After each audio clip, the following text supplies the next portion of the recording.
ನಮ್ಮೆಲ್ಲರ ಗೌರವಾನ್ವಿತರು ಮಾನ್ಯ ಸಭಾಧ್ಯಕ್ಷರು ಆದ ಖಾದರ್ ಅವರು ಸಹ ಈ ಕಡೆಯಿಂದ ಬಂದವಂಥವ್ರು. ಒಂದು ಸಭಾಧ್ಯಕ್ಷ ಸ್ಥಾನ ಯಾವ ಥರ ಇರಬೇಕು ಅಂತ ಹೇಳಿ ಇವತ್ತು ಏನಾದರೂ ಇಡೀ ರಾಜ್ಯಕ್ಕೆ ತೋರಿಸ್ಕೊಟ್ಟಂಥ ಒಂದು ಹೆಗ್ಗಳಿಕೆ ನಮ್ಮ ಖಾದರ್ ಸರ್ ಅವರಿಗೆ ಸೇರ್ತದೆ. ಭಾಳಷ್ಟು ನಯ ನಾಜೂಕಿಂದನೇ ವಿಧಾನಸಭೆಯನ್ನು ನಡೆಸುವಂಥದ್ದು ಅವರಿಗೆ ಭಾಳಷ್ಟು ಕರ್ತವ್ಯವಾಗಿದೆ.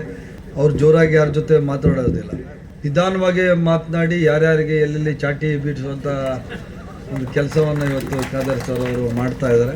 ಒಳ್ಳೆಯದಾಗಲಿ ಅವರಿಗೆ ಅಧಿಕಾರ ಏನು ಹೊಸದಲ್ಲ.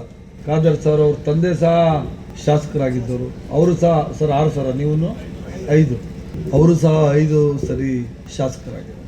ಈ 5-6 ಸರಿ ಶಾಸಕರಾದವರಿಗೆ ಜನಗಳ ನಾಡಿ ಮಿಡಿತ ಗೊತ್ತಿರ್ತದೆ, ಈ ದೇಶದ ಒಗ್ಗಟ್ಟು ಗೊತ್ತಿರ್ತದೆ, ಒಮ್ಮತ ಗೊತ್ತಿರ್ತದೆ. ಸರಿ ಈ 1 ಸರಿ 2 ಸರಿ ಶಾಸಕರಾಗ್ಬಿಟ್ರೆ ಅವ್ರನ್ನೇ ಹಿಡಿಯೋಕ್ಕಾಗಲ್ಲ ನಮಗೆ. ಆದ್ದರಿಂದ ಅಂಥವರಿಗೆ ಕಿವಿ ಹಿಂಡುವಂಥ ಕೆಲಸವನ್ನು ನಮ್ಮ ಸಭಾಧ್ಯಕ್ಷರು ವಿಧಾನಸಭೆಯಲ್ಲಿ ಚೆನ್ನಾಗಿ ಮಾಡ್ತಾರೆ.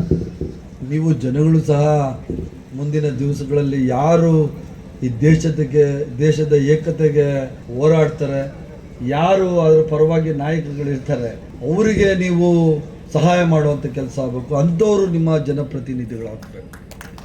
ಕರಾವಳಿಯ ಜನ ನೀವೆಲ್ಲ ಭಾಳ ಮೃದು ಸ್ವಭಾವದವರು, ಭಾಳ ನೇರವಾಗಿ ಮಾತನಾಡುವಂಥ.